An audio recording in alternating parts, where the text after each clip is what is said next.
Shalom, selamat pagi Bapak, Ibu, dan Saudara yang terkasih dalam Tuhan.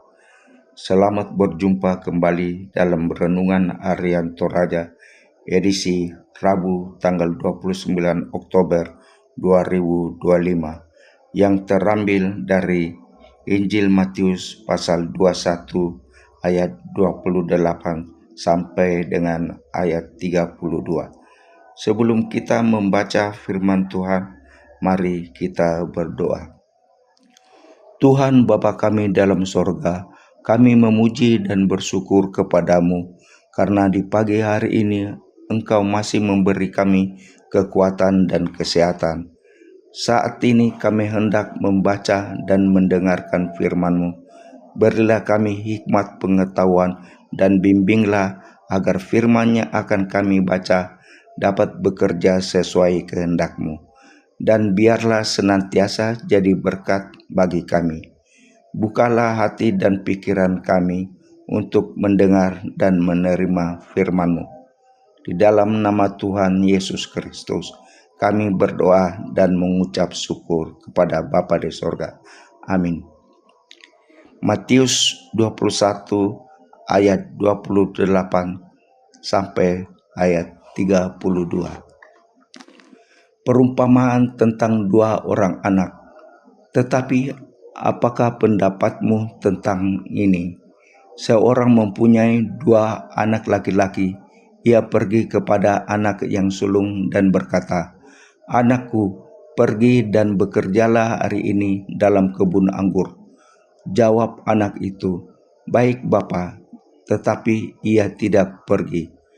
Lalu orang itu pergi kepada anak yang kedua dan berkata demikian juga, dan anak itu menjawab, "Aku tidak mau," tetapi kemudian ia menyesal, lalu pergi juga.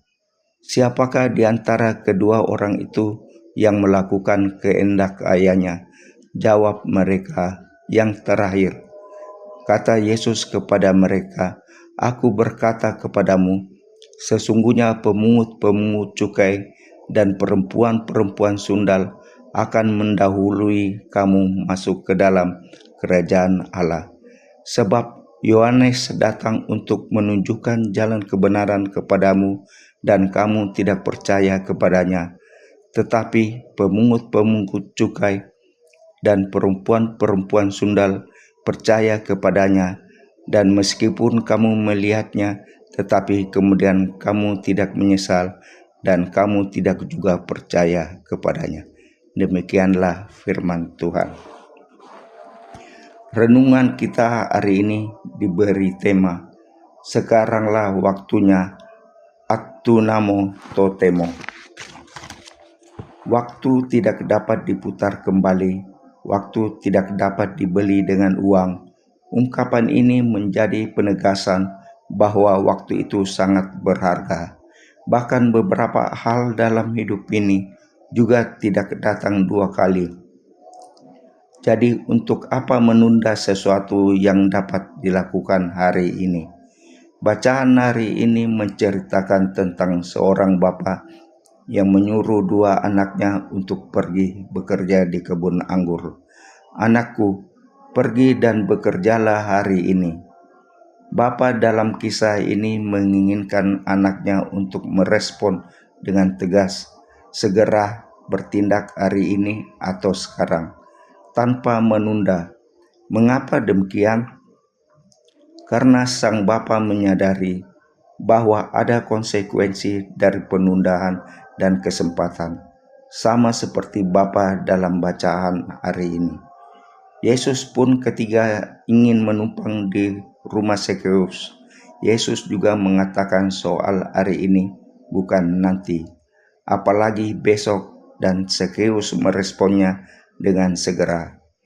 Ungkapan hari ini mengandung makna ketegasan untuk segera bertindak, tidak lagi berpikir dua kali, terutama dalam hal memilih untuk percaya dan taat pada perintah Sang Bapa. Sebagai umat Tuhan, semestinya kita pun hidup dalam kesadaran bahwa mengikut Yesus adalah persoalan tindakan hari ini. segera meresponnya tanpa menunda untuk hidup dalam ketaatan kepadanya. Hari ini kita mesti menentukan pilihan apakah kita mau atau tidak melakukan perintah Sang Bapa. Respon kita hari ini pada perintahnya menentukan bagaimana tindakan kita atau bagaimana kita hidup.